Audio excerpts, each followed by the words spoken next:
All right, so I normally don't talk on my videos, but I had to get on here and try to explain this crazy catch that I had today. So I was getting ready to leave, and I was like, all right, I'm gonna just go ahead and cast one more time. But then my cast went right, and it ended up going up on the dock. So I was trying to reel it in to get it off the dock, and then all of a sudden it fell. My bait fell through the dock. So now I got to get up on the dock to get my bait. And as I'm doing that, I realize, okay, this thing is stuck. But nah, it ain't stuck. That's a dang on fish. So now I'm stuck. I'm like, okay, how in the world do I get this fish up with my line going through this dock? So I'm just trying to figure it out. And all the while I'm trying to figure it out, he's running. So I had to open my bail so I can let him run because I ain't wanting to snap my line. But I'm still thinking, all right, my line is going up against this metal. My line is fraying too. So it could probably fray my line to the point where it breaks.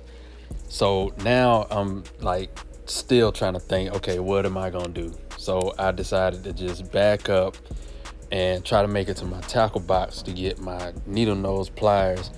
I don't know why I did that in the first place because I had my knife on me. I could have cut the line right then.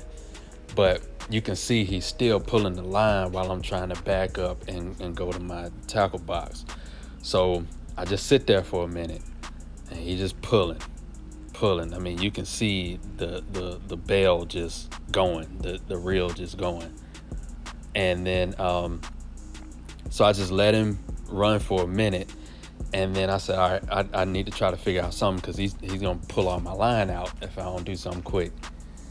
So I went ahead and gave him a little more line after he stopped, and then put my rod down, ran over to get my needle nose pliers, and all the while I'm still thinking, like, how in the world am I gonna do this?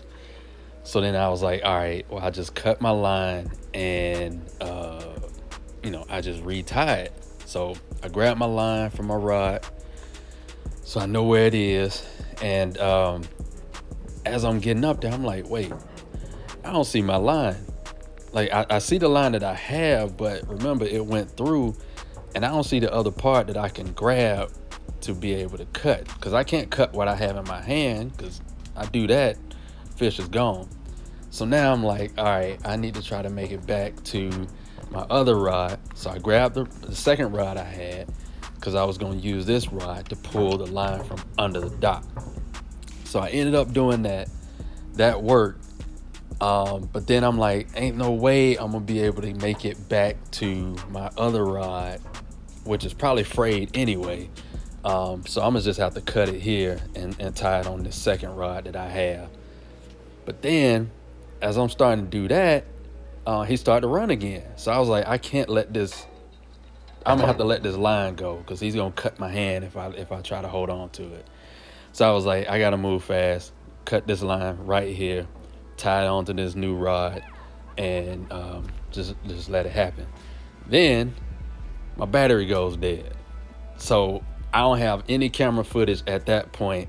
So I'm like, forget it. I just need to get this thing up. So I took this part of the line, cut it, I tied it to my new rod using a uni knot. All the anglers know what a uni knot is, but that's the quickest uni knot I've tied in my life.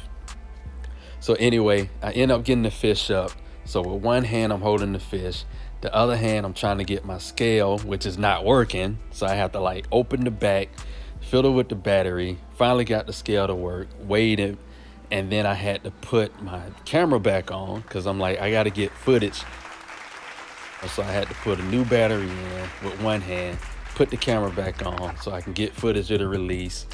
And all in all, man, it was cool. It was probably like a good 6-7 minutes, which is a long time to be fighting with a fish, especially a fish that small. True story, though.